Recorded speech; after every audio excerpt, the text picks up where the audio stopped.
नमस्कार, मैं हूं आपके साथ पूर्णिमा मिश्रा। हमारे खास प्रोग्राम क्या कहते हैं नरेंद्र मोदी में आज आपको सुनवाएंगे पीएम मोदी का वो ऐतिहासिक भाषण जो उन्होंने 19 अक्टूबर 2022 को गांधीनगर गुजरात में दिया। अपने भाषण में प्रधानमंत्री ने कहा कि मुझे खुशी है कि सारी दुनिया की भारत से अपेक्षाएं बढ़ी हैं और मैं विश्व को विश्वास दिलाना चाहता हूं कि आपकी अपेक्षाओं को पूरा करने के लिए भारत हर संभव प्रयास करता रहेगा और कभी पीछे नहीं हटेगा। साथियों, हमारे देश में डिफेंस एक्सपो पहले भी होते रहे हैं, लेकिन इस बार का डिफेंस एक्सपो अभूतपूर्व है। एक नई शुरुआत का प्रतीक है। ये देश का ऐसा पहला डिफेंस एक्सपो है जिसमें केवल भारतीय कंपनियां ही भाग ले रही हैं। केवल मेड इन इंडिया रक्षा उपकरण ही है। पहली बार किसी डिफेंस एक्सपो में भारत की मिट्टी से, भारत के लोगों के पसीने से बनी अनेक विध उत्पाद, हमारे ही देश की कंपनियां, हमारे वैज्ञानिक, हमारे युवाओं का सामर्थ्य आज हम लौह पुरुष सरदार पटेल की इस धरती से दुनिया के सामने हमारे सामर्थ्य का परिचय दे रहे हैं। इसमें 1300 से ज्यादा एग्जीबिटर्स हैं, जिसमें भारतीय उद्योग है, भारत के उद्योगों से जुड़े हुए कुछ जॉइंट वेंचर्स हैं, एमएसएमईज और 100 से ज्यादा स्टार्टअप्स हैं। एक तरह से आप सब यहां और देशवासी और दुनिया के लोग भी क्षमता और संभावना दोनों की झलक एक साथ देख रहे हैं। इन्हीं संभावनाओं को साकार करने के लिए पहली बार 450 से ज्यादा एमओयूज और एग्रीमेंट साइन किए जा रहे हैं। साथियों, ये आयोजन हम काफी समय पहले करना चाहते थे। गुजरात के लोगों तो भली बात पता भी है, कुछ परिस्थितियों के कारण हमें समय बदलना पड़ा। उसके कारण थोड़ा विलंब भी हुआ। जो विदेशों से मेहमान आने थे उनको असुविधा भी हुई, लेकिन देश के अब तक के सबसे बड़े डिफेंस एक्सपो ने एक नए भविष्य का सशक्त आरंभ कर दिया है। मैं जानता हूं कि इससे कुछ देशों को असुविधा भी हुई, लेकिन बड़ी संख्या में विभिन्न देश सकारात्मक सोच के साथ हमारे साथ आए हैं। साथियों, मुझे खुशी है कि भारत जब भविष्य के इन अवसरों को आकार दे रहा है तो भारत के 53 अफ्रीकन मित्र देश कंधे से कंधा मिलाकर हमारे साथ खड़े हैं।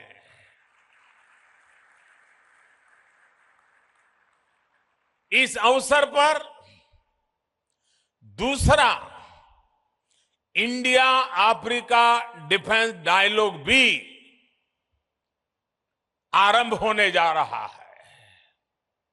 भारत और अफ्रीकन देशों के बीच ये मित्रता, ये संबंध उस पुराने विश्वास पर टिके हैं जो समय के साथ और मजबूत हो रहा है, नया आयाम छू रहा है। मैं अफ्रीका से आए अपने साथियों को बताना चाहता हूं कि आज आप गुजरात की जिस धरती पर आए हैं, उसका अफ्रीका के साथ बहुत पुराना और आत्मीय संबंध रहा है। अफ्रीका में जो पहली ट्रेन चली थी, उसके निर्माण कार्य में इसी गुजरात की कच्छ से लोग अफ्रीका गए थे और उन्होंने मुश्किल अवस्था में हमारे कामगारों ने जी जान से काम करके अफ्रीका में आधुनिक रेल, उसकी नींव रखने में बहुत बड़ी भूमिका निभाई थी। इतना ही नहीं, आज अफ्रीका में जाएंगे तो दुकान शब्द कॉमन है। ये दुकान शब्द गुजराती है। रोटी, भाजी, ये अफ्रीका के जनजीवन में जुड़ गए शब्द हैं। महात्मा गांधी जैसे वैश्विक नेता के लिए भी गुजरात अगर उनकी जन्मभूमि थी, तो अफ्रीका उनकी पहली कर्मभूमि थी। अफ्रीका के प्रति आत्मीयता और ये अपनापन आज भी भारत की विदेश नीति के केंद्र में है। कोरोना काल में जब वैक्सीन को लेकर पूरी दुनिया चिंता में थी, तब भारत ने हमारे अफ्रीकन मित्र देशों को प्राथमिकता देते हुए वैक्सीन पहुंचाई। हमने हर जरूरत के समय दवाइयों से लेकर पीस मिशन तक अफ्रीका के साथ कंधे से कंधा मिलाकर चलने का प्रयास किया है। अब रक्षा क्षेत्र में हमारे बीच का सहयोग और समन्वय इन संबंधों को नई ऊंचाई देंगे। साथियों, इस आयोजन का एक महत्वपूर्ण आयाम इंडियन ओशन रीजन प्लस की डिफेंस मिनिस्टर्स कॉन्क्लेव भी है। इसमें हमारे 46 मित्र देश हिस्सा ले रहे हैं। आज अंतर्राष्ट्रीय सुरक्षा से लेकर वैश्विक व्यापार तक मैरीटाइम सिक्योरिटी एक ग्लोबल प्राथमिकता बनकर उभरा है।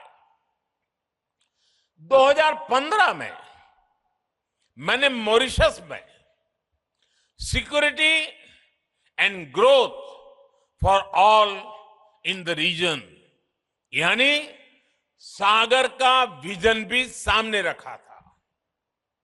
जैसा कि मैंने सिंगापुर में सांग्रीला डायलॉग में कहा था, इंडो पैसिफिक रीजन में अफ्रीकी तटों से लेकर अमेरिका का तक भारत का एंगेजमेंट इंक्लूसिव है। आज ग्लोबलाइजेशन के दौर में मर्चेंट नेवी की भूमिका का भी विस्तार हुआ है। दुनिया की भारत से अपेक्षाएं बढ़ी हैं और मैं विश्व को विश्वास दिलाना चाहता हूं, आपकी अपेक्षाओं को पूरा करने के लिए भारत हर कोशिश प्रयास करता रहेगा। हम कभी पीछे नहीं हटेंगे। इसलिए ये डिफेंस एक्सपो भारत के प्रति वैश्विक विश्वास का प्रतीक भी है। इतने सारे देशों की उपस्थिति के जरिए विश्व का बहुत बड़ा सामर्थ्य गुजरात की धरती पर जुट रहा है। मैं इस आयोजन में भारत के सभी मित्र राष्ट्रों और उनके प्रतिनिधियों का हृदय से स्वागत करता हूं। मैं इस भव्य आयोजन के लिए गुजरात के लोगों और विशेष रूप से मुख्यमंत्री भूपेंद्र भाई पटेल, उनकी पूरी टीम का अभिनंदन करता हूं। देश और दुनिया में विकास को लेकर औद्योगिक सामर्थ्य उसे लेकर के गुजरात की जो पहचान है, आज इस डिफेंस एक्सपो से गुजरात की पहचान को चार चांद लग रहे हैं, एक नई ऊंचाई मिल रही है। आने वाले समय में गुजरात डिफेंस इंडस्ट्री का भी एक बड़ा केंद्र बनेगा। भारत की सुरक्षा और सामरिक सामर्थ्य में गुजरात का भी बहुत बड़ा योगदान देगा, ये मुझे पूरा विश्वास है। साथियों, मैं अभी स्क्रीन पे देख रहा था, डीसा के लोग उत्साह से भरे हुए थे, उमंग और उत्साह नजर आ रहा था। डीसा एयरफील्ड का निर्माण भी देश की सुरक्षा और उस क्षेत्र के विकास के लिए एक महत्वपूर्ण उपलब्धि है। डीसा अंतर्राष्ट्रीय सीमा से केवल 130 किलोमीटर दूर है। अगर हमारे फोर्सेस, विशेषकर हमारी वायुसेना डीसा में होगी, तो हम पश्चिमी सीमा पर किसी भी दुस्साहस का और बेहतर ढंग से जवाब दे पाएंगे। डीसाना भाइयों बहनों, તમને હું ગાંધીનગરથી અનેક અભિનંદન પાઠવું છું। હવે તો ડીસા વાસણનો બનાસકાંઠા પાટણ જિલ્લાનો સિતારો ચમકી રહ્યો છે। इस एयरफील्ड के लिए गुजरात की ओर से साल 2000 में ही डीसा के ये जमीन दी गई थी। जब यहां मैं मुख्यमंत्री था तो मैं लगातार इसके निर्माण कार्य के लिए प्रयास करता था। तत्कालीन केंद्र सरकार को, उस समय जो सरकार थी, उनको बार बार मैं समझा रहा था इसका महत्व क्या है। इतनी सारी जमीन दे दी, लेकिन 14 साल तक कुछ नहीं हुआ और फाइलें भी ऐसी बना दी गई थी, ऐसे सवालिया निशान डाले गए थे कि मुझे वहां पहुंचने के बाद भी सही तरीके से सही चीजों को प्रस्थापित करने में भी टाइम गया। सरकार आने के बाद हमने डीसा में ऑपरेशनल बेस बनाने का फैसला लिया और हमारी सेनाओं की अपेक्षा आज पूरी हो रही है। मेरे डिफेंस के साथी, जो भी चीफ ऑफ डिफेंस स्टाफ बने, हर किसी ने मुझे हमेशा इस बात की याद दिलाई थी और आज चौधरी जी के नेतृत्व में ये बात सिद्ध हो रही है। जितना अभिनंदन डीसा को है, उतना ही अभिनंदन मेरे एयरफोर्स के साथियों को भी है। ये क्षेत्र अब देश की सुरक्षा का एक प्रभावी केंद्र बनेगा। जैसे बनासकांठा और पाटन, उसने अपनी एक पहचान बनाई थी। वो पहचान थी बनासकांठा पाटन गुजरात में सौर शक्ति, सोलर एनर्जी का केंद्र बनकर उभरा है। वही बनासकांठा और पाटन अब देश के लिए वायु शक्ति का भी केंद्र बनेगा।